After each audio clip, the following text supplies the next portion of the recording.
nesta manhã de sábado especial para adorarmos o nosso Senhor e estudarmos a sua palavra e crescermos no conhecimento da graça do Senhor Jesus juntos. Privilégio para mim estar aqui. Passei aqui algumas semanas na casa de meus cunhados, estudando um pouquinho, e já amanhã estamos voltando para a saudosa pátria e a saudosa família, né?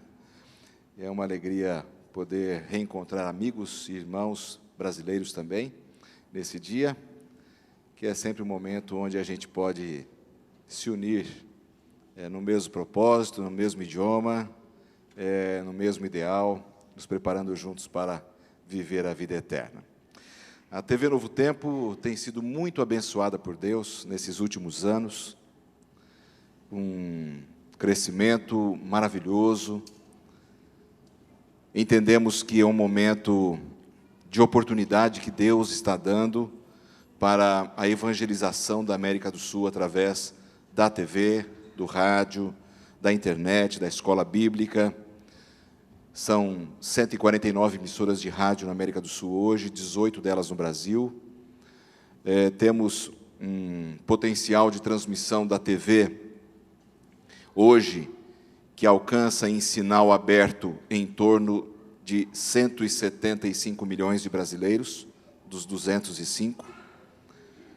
E mesmo assim, a Novo Tempo entendeu, junto com a igreja, de que deveríamos ter também o nosso sinal em algumas TVs pagas, como é o caso dos serviços prestados pela Sky, pela NET, pela Oi, pela Vivo no digital. Eles estão nos dando, ainda é um serviço pequeno que eles têm, mas com todos esses recursos nós conseguimos alcançar já aí em torno de 80% da população brasileira. A hora que o brasileiro quiser nessa região ligar, terá acesso à mensagem da Palavra de Deus, que procuramos 24 horas por dia colocar no ar, com programas diferentes para crianças, para os jovens, programas sobre estudos da Bíblia, profecias, saúde, uma variedade que possa atrair e levar essas pessoas a Cristo Jesus, que é o nosso principal objetivo, é o nosso maior objetivo. O que está acontecendo na América do Sul com a comunicação é um milagre de Deus, não é obra humana. Podem acreditar nisso. Deus tem usado excelentes administradores, seres humanos que têm dado sua vida ali, na Novo Tempo, mas é uma obra dele, é uma obra de Deus o que está acontecendo. Brasil, assim como aqui, tem experimentado algumas situações que dificultam muito o evangelismo. Os condomínios fechados, edifícios, as pessoas nem sempre estão em casa, trabalham muito como aqui. E a evangelização, através dos meios de comunicação, se tornou uma grande porta para muitas pessoas. Justamente por causa disso. As pessoas estão mais seletivas, elas querem escolher o que vão assistir pela TV, não recebem mais alguém batendo na porta da casa, um ou outro recebe lá para receber um folheto, um livro ou coisa parecida, mas a televisão ele tem um controle nas mãos. E ele escolhe e define o que vai assistir com maior facilidade, com maior tranquilidade lá na sua casa. E milagres têm acontecido, irmãos, podem acreditar, na vida de muitas pessoas. Há pouco tempo eu estava na divisão sul-americana, numa reunião, e o secretário, na época, estava dizendo para nós o seguinte, que no ano anterior àquela reunião que nós estávamos,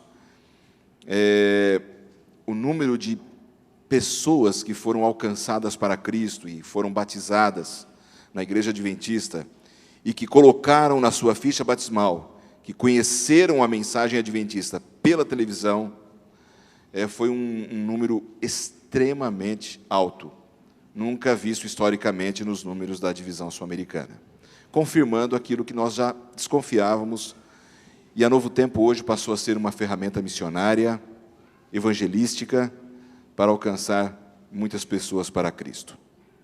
Além desses serviços todos, a Novo Tempo também tem aplicativos para o rádio, para a TV, onde as pessoas podem assistir a TV ou ouvir o rádio em seu carro, em seu office, onde quer que elas estejam.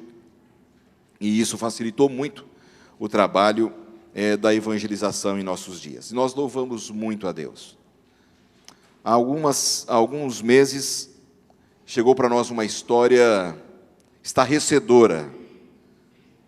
E eu quero compartilhar com vocês, para que vocês, mesmo distantes lá da nossa pátria, consigam acompanhar um pouco dos grandes milagres de Deus que Ele tem feito lá. Um rapaz relativamente jovem, aí já dos seus 35 anos, perdeu seus 2 filhinhos pequenos num gravíssimo acidente de carro.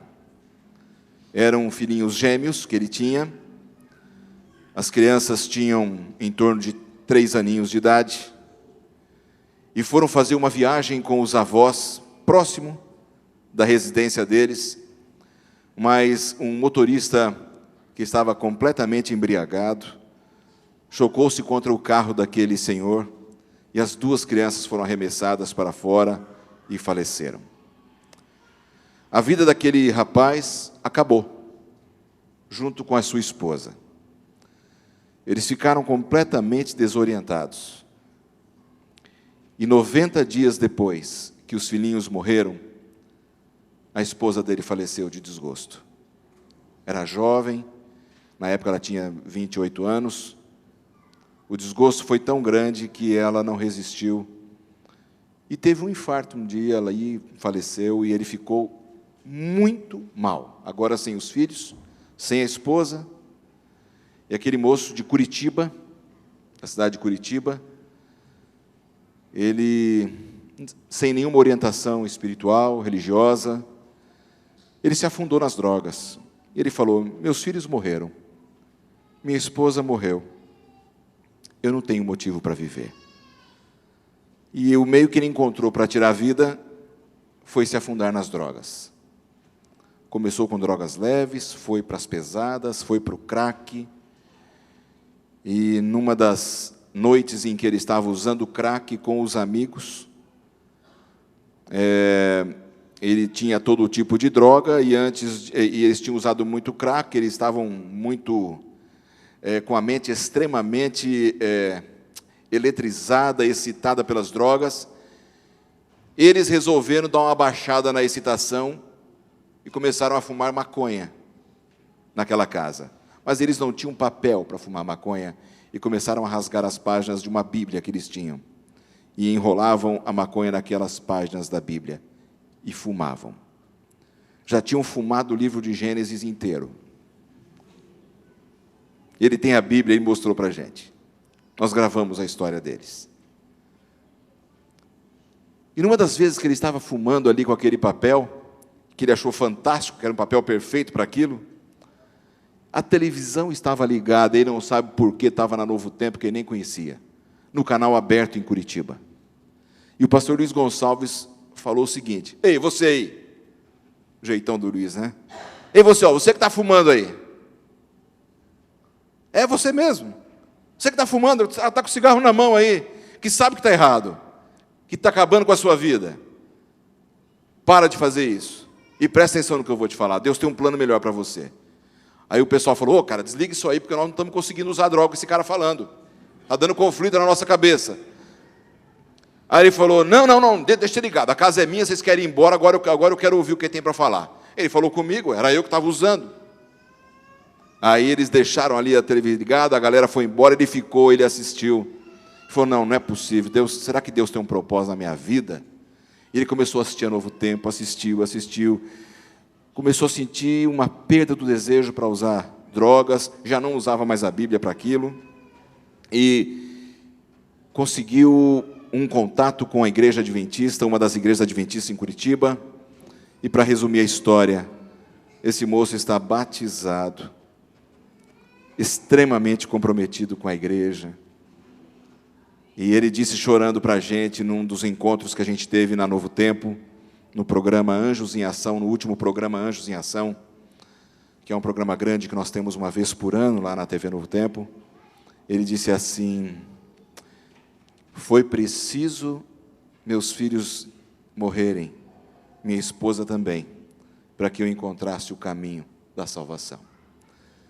E ele fala assim: eu tenho fé que eu vou ver minha esposa e os meus filhinhos, porque eles não tinham conhecimento da fé, da verdade, e Deus vai me dá-los de volta, Deus vai me devolvê-los. Eu tenho esta confiança, esta fé, de que eu os verei de novo. Ele tomou um propósito de viver sozinho, porque para ele a família dele ainda existe, mesmo descansando no Senhor. E ele foi para a colportagem, hoje é um colportor. E eu fico pensando, quantas vidas Deus tem transformado por um programa, uma música que se canta, uma entrevista que alguém dá. É um milagre de Deus. E eu quero pedir aos irmãos que orem por nós. O desafio é muito grande, é um desafio pesado demais, é um fardo tremendo sobre as costas de todos os que ali trabalham, porque temos poucos recursos e grandes desafios. E a nossa oração é que Deus nos dê saúde para continuarmos o nosso projeto de evangelização. Orem por nós, coloquem na lista de oração de vocês. Nós precisamos ser sustentados e amparados espiritualmente pelas orações de todos vocês, pelas doações daqueles que sentirem o desejo também, porque é dessa maneira que nós vamos tendo recursos para continuarmos no ar com nossa rede de televisão, rádio, na nossa web, com os conteúdos cada vez maiores para todas as idades, a escola bíblica enviando cursos bíblicos para pessoas de todo o Brasil gratuitamente. É um milagre de Deus. A escola bíblica está com 1 milhão de estudantes nesse momento. Não é um milagre? 1 milhão de brasileiros estudando a Bíblia através dos cursos bíblicos. Milagre de Deus. O pastor Toninho tem uma frase que ele fala bastante, eu acho interessante. Ele fala assim: Lanza, a gente está vendo só as gotinhas da chuva, Serode. A gente vai ver essa chuva chegar. Essa chuva está chegando. Estamos vendo gotas. Essas histórias são gotas. Mas nós veremos um grande movimento. Antes da volta de Jesus, a chuva Serode acontecendo de uma maneira muito intensa, muito forte, muito intensa. E essas histórias, como essa que eu contei, que estão acontecendo em todo o Brasil, que são gotas, já nos dão alegria. Vocês imaginam a alegria da chuva Serode, o que vai ser. A gente não sabe por quanto tempo, irmãos, nós vamos continuar pregando a palavra de Deus. Deus é que sabe, mas a coisa está se encurralando para o fim. Não podemos nos esquecer disso. Temos um propósito nesse mundo para viver aqui. Estamos no fim, sim, de todas as coisas. Vamos continuar marchando e confiando que Jesus em breve voltará e nos levará para a vida eterna, não é? Louvado seja Deus. E quando eu digo que vocês devem orar por nós, para termos saúde e disposição para servir, é literalmente saúde, não é? No ano passado eu passei por um tratamento muito intenso do câncer. Deus me abençoou muito nesse tratamento. Um câncer parecido com o do irmão, possível do irmão Evaldo, mas que surgiu na minha tireoide, pequenino, mas que me jogou 22 metástases malignas no meu pescoço. Foi um corte de mais de 186 pontos no pescoço, e Deus me preservou. E eu estou com tudo lá, né? Tem bastante gordura para isso, para gastar essa gordura no trabalho, né? E Deus tem nos abençoado com muitas almas, muitas pessoas, cada vez mais. E eu tenho outros funcionários que estão lutando também com o câncer lá, pessoas relativamente jovens, mas que estão focadas no trabalho, no servir, porque cremos que Jesus em breve voltará e nos levará para as mansões eternas, e é assim que você e eu devemos viver aqui, com essa certeza de que tudo vai acabar bem, muito em breve. Louvado seja Deus por isso, né? Eu li certa vez que na abadia de Westminster, na Inglaterra, numa das paredes daquela imensa catedral, de mármore puro, tem milhares e milhares de nomes de ingleses que foram cunhados naquele mármore e estão ali. Nomes de quem estão naquelas paredes da Catedral de Westminster? Nomes de pessoas a quem a Inglaterra agradece muito. A Inglaterra resolveu honrar essas pessoas, colocando os nomes delas naquelas paredes, para que ficassem de forma humana, eternizados ali, pelos grandes benefícios que trouxeram ao país. Professores, generais, soldados, metalúrgicos, líderes, religiosos, milhares de pessoas estão ali, pessoas a quem a Inglaterra honra muito. Pessoas que foram consideradas vitoriosas, mesmo vivendo às vezes momentos difíceis na vida deles. Lá no Brasil estamos vivendo um momento especial nos esportes, as Olimpíadas. A abertura foi ontem, mas os jogos já começaram na quarta. Entre orgulho e vergonha, as coisas estão andando, né? Entre orgulho e vergonha, as coisas estão andando. E já tem pessoas que já estão pensando no pódio. Nesse final de semana já começam os primeiros pódios. Hoje já vai ter pódio em algumas modalidades. Mas o que mais me entristece é que eles são tão parecidos. A diferença de um corredor para o outro é de milésimos de segundos. Eles são tão parecidos, aquele que ganha e o que chega em último, a diferença é de milésimos. Eles são quase iguais. Todos mereciam aquele pódio, mas tem apenas lugar para 3 pessoas, de centenas de atletas, cuja diferença de apenas milésimos de segundos um para o outro, tem apenas 3 lugares no final. Eu fiquei pensando muito nisso. A Inglaterra, com a sua parede em homenagem aos seus heróis, as Olimpíadas com o pódio, com lugar para apenas 3 pessoas lá, consideradas os melhores, os que perderam nem são lembrados, ficam no esquecimento para sempre, por uma diferença tão pouca. Mas eu fiquei pensando no pódio de Deus, que só tem lugar para uma pessoa. Entre aspas, só tem lugar para quem chega em primeiro, para quem vence. E o mais incrível é que esse grande pódio de Deus cabe todo mundo, cabe essa igreja inteira, cabe os adventistas do mundo todo, cabe pessoas de outras denominações que serão salvas também. O grande pódio de Deus só tem lugar para uma pessoa, o que chega em primeiro, uma pessoa no sentido genérico. Todos os que chegarem poderão estar no pódio de Deus. Você e eu poderemos estar no pódio de Deus. E este pódio já começou a ser divulgado há muito tempo. Há muito tempo temos alguns nomes já neste pódio de Deus, que já estão ali. E eu queria repartir com vocês alguns desses nomes. Eu quero que você abra a sua Bíblia no livro de Hebreus, capítulo 11. Hebreus 11 é a marca fantástica deste pódio de Deus. E aqui nós temos vários nomes de filhos de Deus, pessoas a quem Deus honra muito, cujos nomes não estão na parede de uma igreja, no livro de uma igreja, no computador de uma igreja apenas, mas cujos nomes estão no coração do Senhor.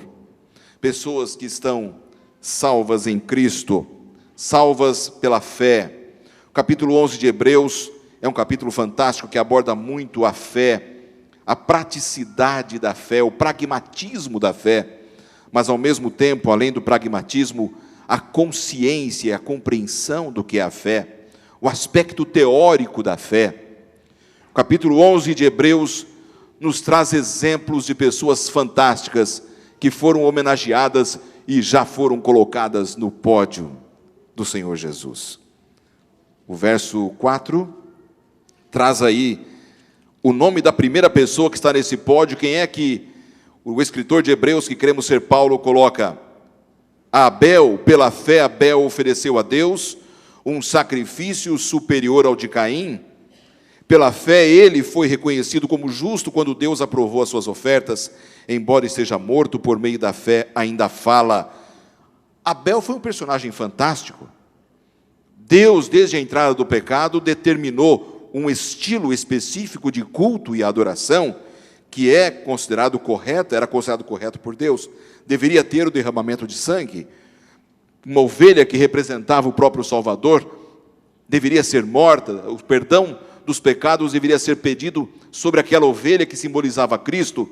O sistema sacrificial foi instituído. E Adão e Eva tiveram muitos filhos, mas os dois citados aqui, Abel e Caim. Abel, que gostava muito do campo e das ovelhas, e Caim, que gostava da lavoura e dos alimentos. E eles foram questionados por Deus sobre o estilo de culto, e Deus pediu que eles oferecessem sacrifício. Adão e Eva ensinou aos seus filhos sobre isso, e eles foram e ofereceram. Deus não aceitou a oferta de Caim, não porque ele era mau, porque não creu. Ele não exerceu a fé naquilo que Deus havia pedido. Mas eu tenho dó do animalzinho, vai morrer por minha causa. É isso mesmo, porque um dia o Cordeiro de Deus vai morrer por sua causa também. O pecado é morte, é separação, é derramamento de sangue, é consequência ruim, péssima, horrível, e você tem que saber disso. E veio então o fogo de Deus e consumiu a oferta de Abel, mas a de Caim não. E Abel foi morto pelo seu próprio irmão. Teoricamente, Adão e Eva tiveram muitos filhos, mas vamos imaginar que nesse momento tinham 4 filhos, tinham 4 pessoas no mundo.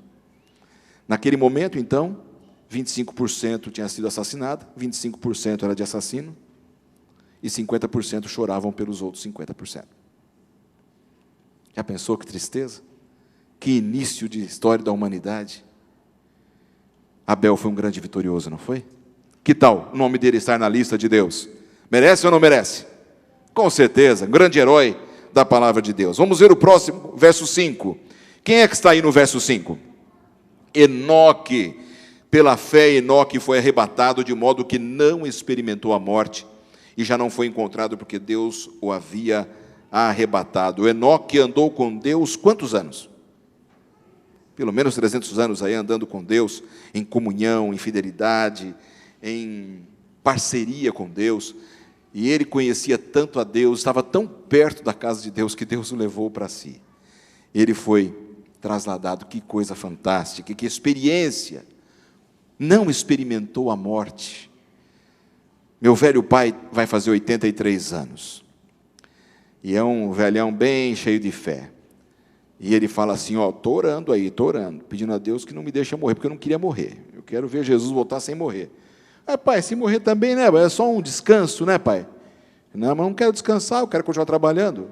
Isso é conversa doida, eu não quero morrer. Ninguém quer morrer, não é verdade? Você pode ter a idade que for.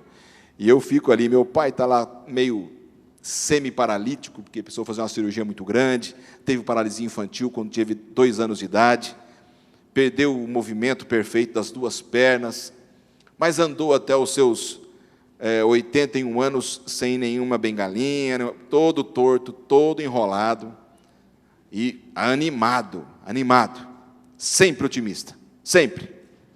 Dificilmente eu vi meu pai sem otimismo, sempre otimista. Aí na última vez que eu estive com ele, pai, estou te achando meio cansado. Ele falou assim, você quer o quê? Eu não posso andar. Eu quero dar os meus estudos bíblicos, não consigo. Mas ele é teimoso, ele pega o carrinho dele, vai lá com a bengalinha dele, entra no carro e dá ali uns 10, 12 estudos bíblicos toda semana. Já tem a agendinha dele dos estudos bíblicos. Com muita dificuldade, está lá, missionário. E eu fico pensando, é isso que dá motivação para a vida dele? Continue, seja feliz. Ele não quer morrer, ele quer viver, ele quer servir, ele quer fazer alguma coisa. Mas aqui na história de Enoque, Enoque foi trasladado, não viu a morte. Andou com Deus, e aí vem o verso 6, sem fé é impossível agradar a Deus, pois quem dele se aproxima precisa crer que ele existe e que recompensa aqueles que o buscam. Enoque foi um homem de fé, e vive e vive hoje, e vive hoje. E nos relatos do céu, daquilo que está acontecendo na reunião desta manhã, ele vai poder acompanhar que estamos falando dele, né? E se ele estiver acompanhando, ele tiver acesso, um grande abraço para ele, desses irmãos que vivem muito tempo depois dele, não é? Mas a grande questão é, ele vive pela fé, creu, confiou, e o seu nome está na grande galeria e no pódio do Senhor. O que vocês acham? Merece ou não estar na galeria do Senhor? Com certeza, com certeza. Próximo, o verso 7 diz o quê? Quem é que está aí? Pela fé Noé, esse aqui, incontestável. Tem até uma tal de uma arca de Noé, uma tal de uma réplica que está andando aí, diz que vai ser montada no Brasil em algum momento, ou está sendo, uma coisa assim, tremenda, nos mesmos padrões, as mesmas dimensões. Noé foi um grande herói. O seu nome merece estar aqui, porque ele foi um grande herói. Num período que nunca havia chovido, nunca havia caído uma gota de água, e vem Deus e fala assim, cansei desse povo, da incredulidade deles, da maldade deles, a raça humana alcançou um nível extremamente maléfico, e eu me arrependi. Chega, me arrependi, eu vou matar esse povo afogado, mas eu vou fazer uma arca, quem quiser entrar, entra, será salvo. Quem não quiser, eu vou acabar com a raça humana.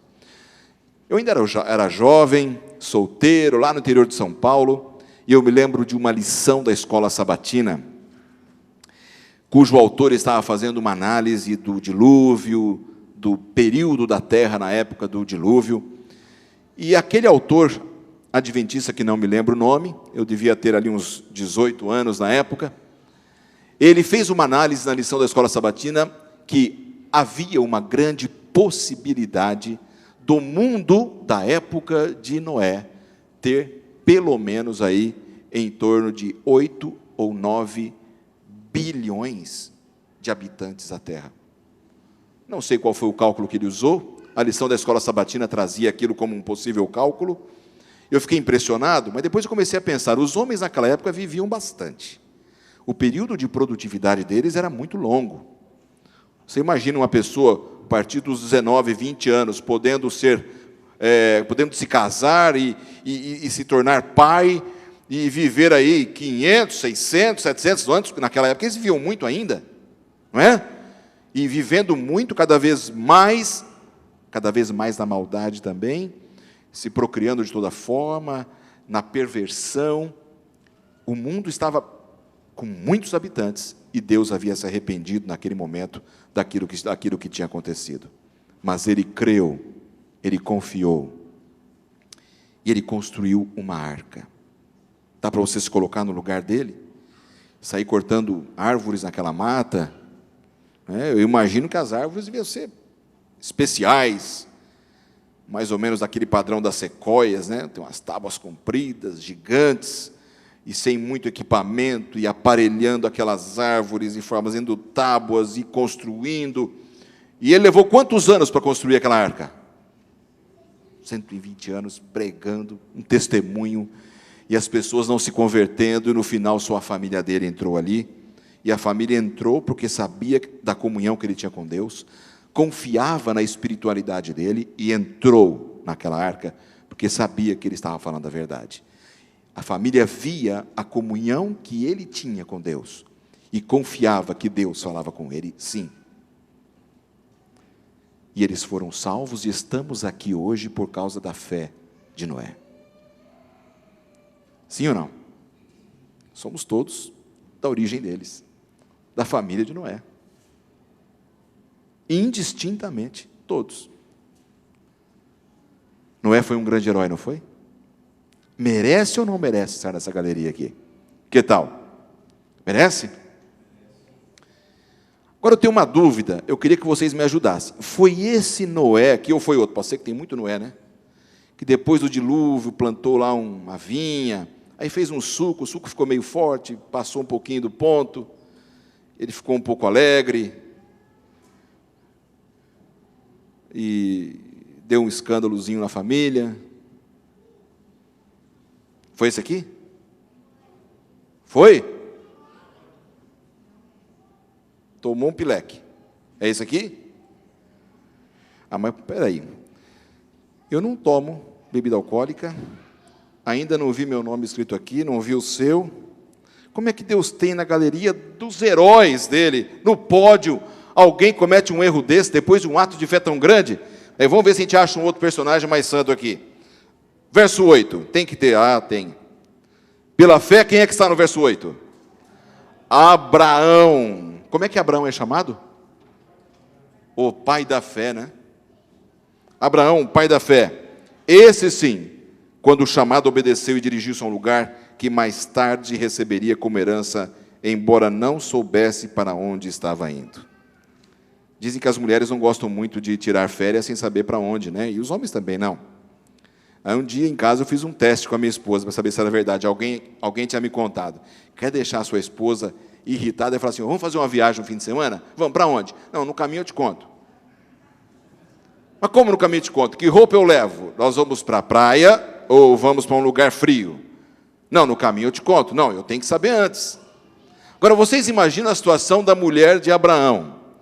Mulher, arruma tudo que você tem, nós vamos de mudança para um lugar bem distante.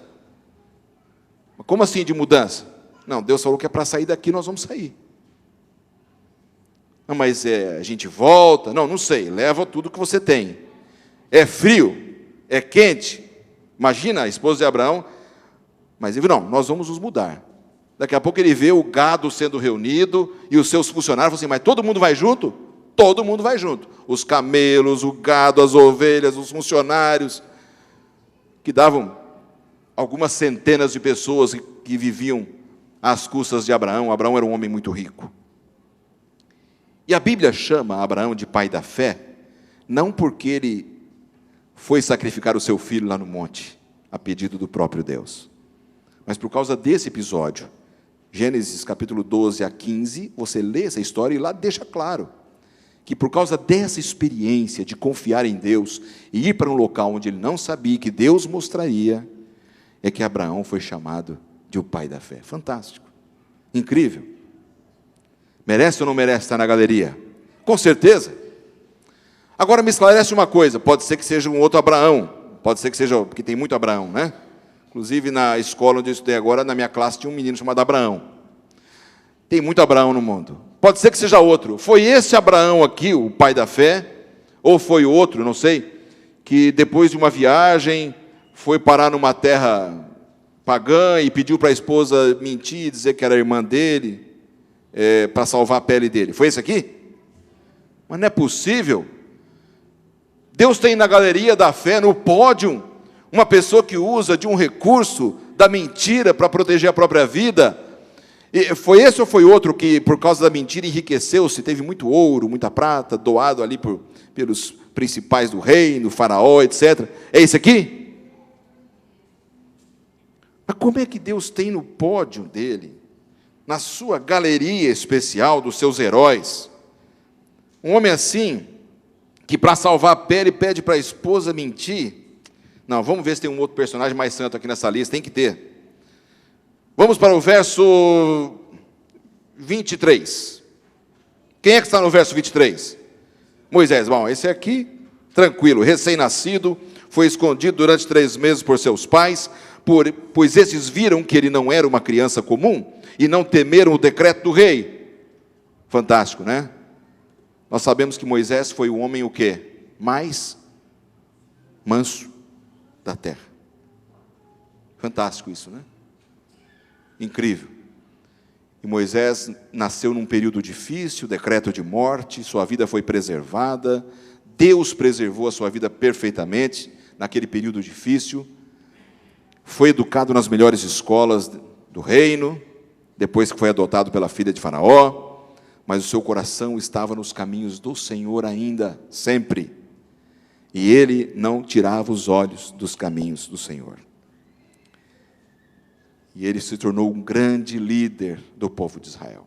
O libertador, aquele que realmente teve condições de levar o povo de Israel para um local completamente seguro, terra deles, onde eles teriam liberdade para cultuar o seu Deus. Grande herói, né? Merece estar aqui, não merece, pastor? Com certeza, né? Grande herói. Agora, só me esclarece uma coisa, pastor. Você conhece bem a Bíblia. Foi esse Moisés ou outro, que tem muito Moisés, né? Deve ter até alguém com o nome Moisés aqui, não sei. Que, vendo um soldado egípcio bater num hebreu, ele ficou irritado, foi e deu um golpe lá e matou o soldado. Foi esse aqui? Foi esse aqui?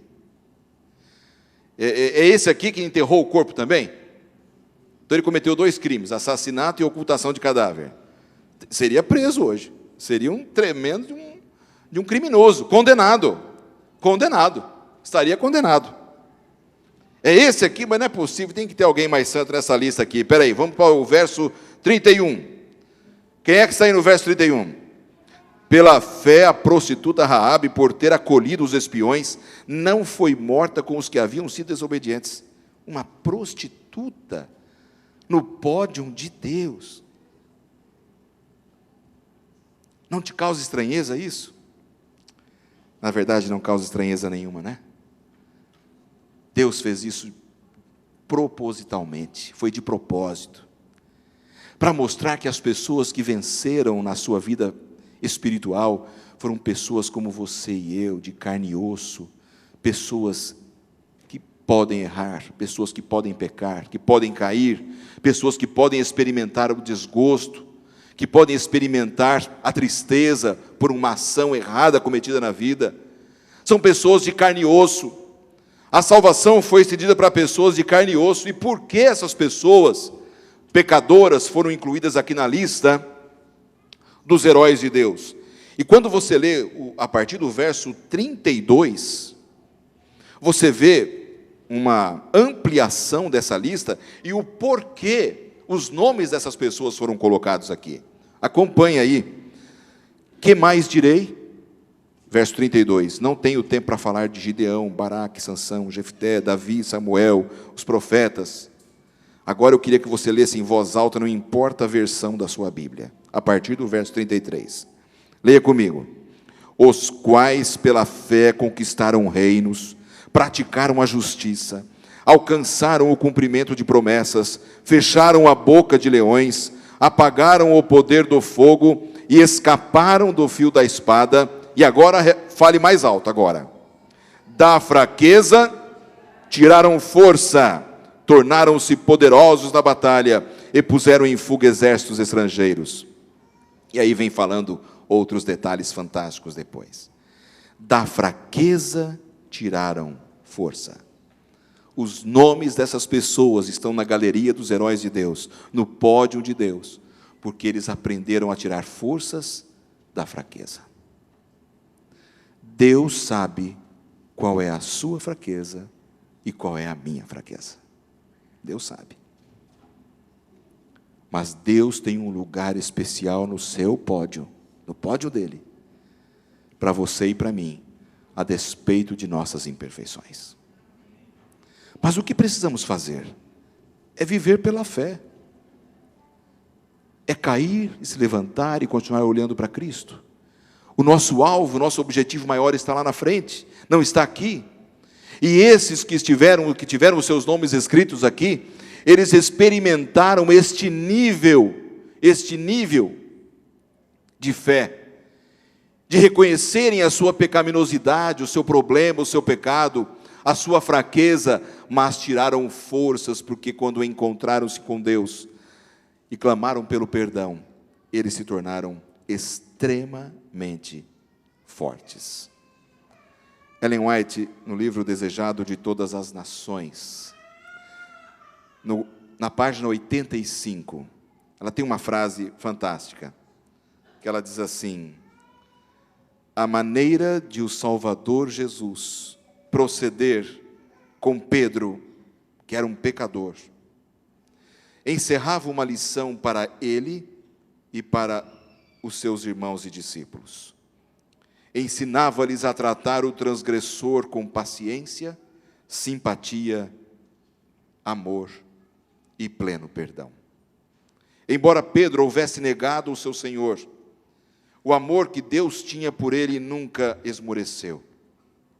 Amor assim deve o subpastor sentir pelas ovelhas e cordeiros confiados ao seu cuidado.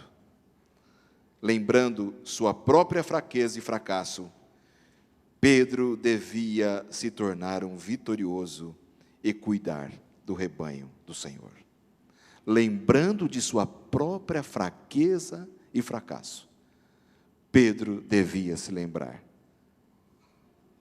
da vitória prometida e de como ele devia cuidar do rebanho do Senhor. Desejar a todas as nações, capítulo 85.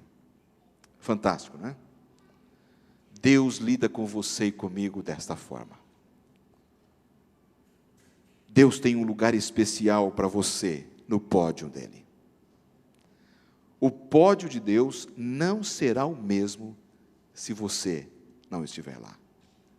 Ah, pastor, mas eu tenho cometido tanta coisa errada, tanta besteira. Meu amigo, olhe para frente. Todos nós fazemos as nossas besteiras. Todos nós temos os nossos problemas. Todos nós temos os nossos erros e pecados. Mas Deus tem um lugar no pódio para você. Mesmo assim, Deus continua tendo um lugar no pódio. Basta você clamar pelo perdão, experimentar a sua graça, viver pela fé. Não é bonito isso?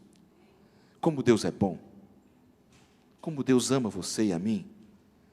E nesta manhã, aqui nesta igreja, a gente pode renovar o nosso compromisso com Deus, reconhecendo que esse Deus é tão bom e tem planos tão fantásticos para você e para mim, no pódio dele. Não é para segundo e terceiro lugar, não, é para primeiro. Mesmo com a sua fraqueza e o seu pecado, coloque-os todos nas mãos de Cristo. Clame pelo perdão, viva para Ele. No finalzinho do capítulo 11, tem uma coisa fantástica. Se você tiver com a sua Bíblia aberta, acompanhe aí. Interessante, que aqui fala de tudo aquilo que eles fizeram, fecharam a boca de leões, sofreram. Na sequência diz que eles não receberam as promessas de Deus em vida, que muitos foram decapitados, mortos, não é? Foram afligidos, maltratados, necessitados, morreram, tornaram-se mártires.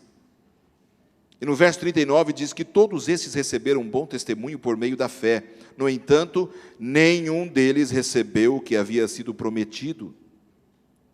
Nenhum deles recebeu o que havia sido prometido. Morreram. Descansam. Alguns foram trasladados, como Enoque.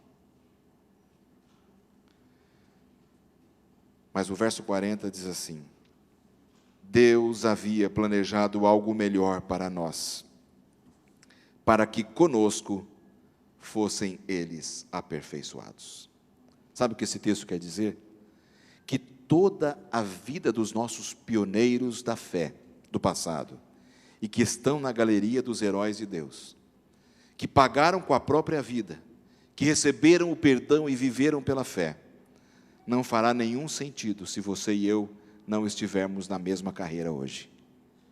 O verso 40 diz: Deus havia planejado algo melhor para nós, para que conosco fossem eles também aperfeiçoados.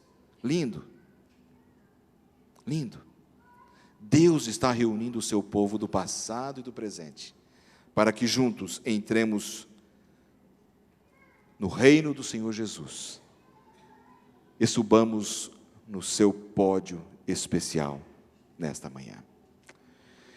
Eu não sei como foi a sua semana, eu não sei o que passou pela sua cabeça, eu não sei qual foi o caminho do pecado que você andou, eu não sei qual foi o erro que você cometeu.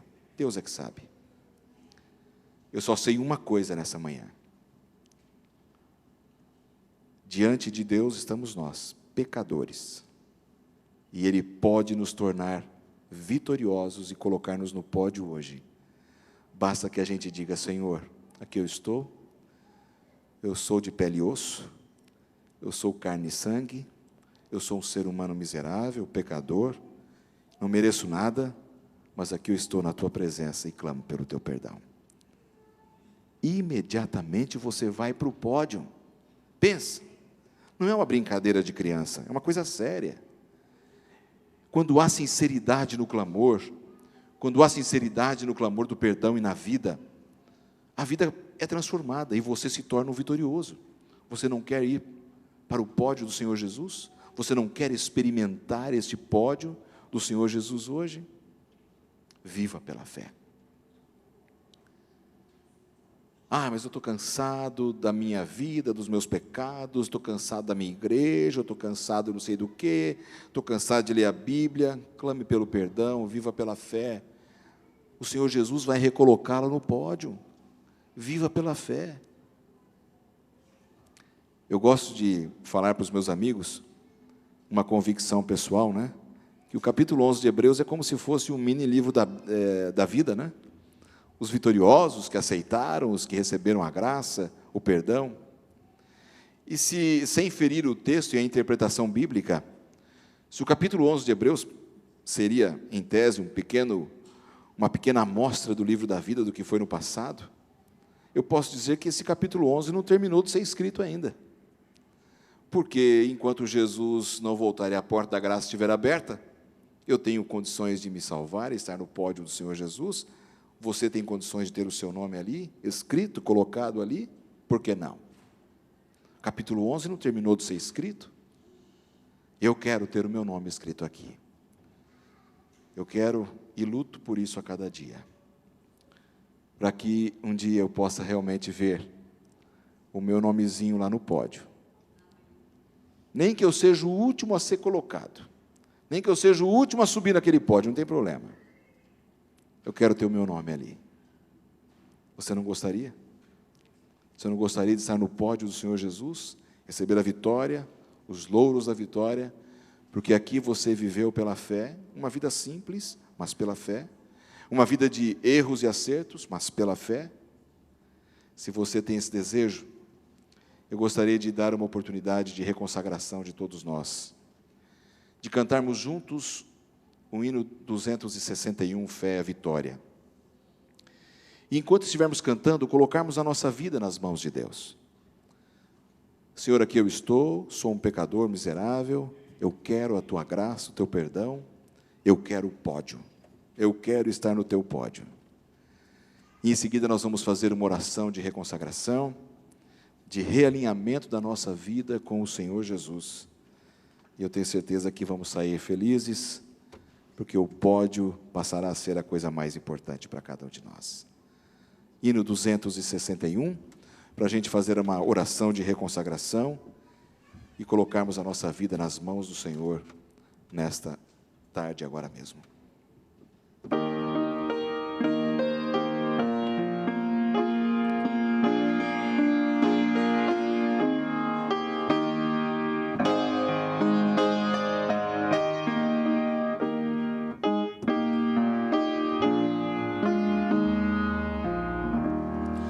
Soldados de Jesus, Senhor, cristãos, ó despertai, da noite já as trevas vêm, depressa batalhai, e contra os inimigos vins, saí a combater, a nossa fé.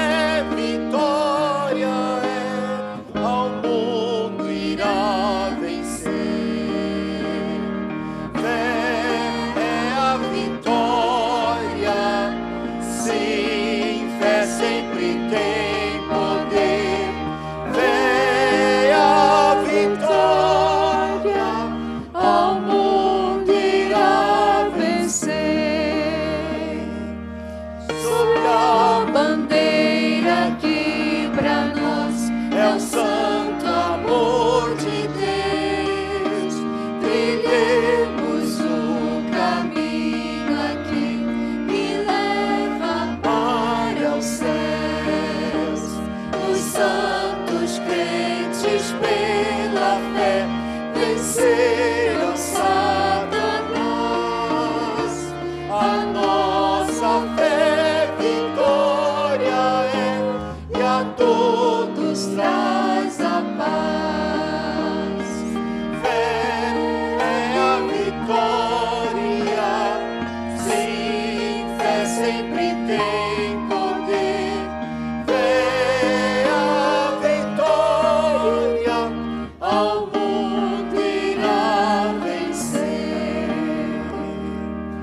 Aquele que viver na fé, justiça alcançará. O nome há de ter, perdão receberá. Sim, bem firmes pela fé, unidos em amor, alcancemos o poder que vem do Salvador. Fé é a vitória, sem fé sempre tem poder. Fé é a vitória, ao mundo irá vencer.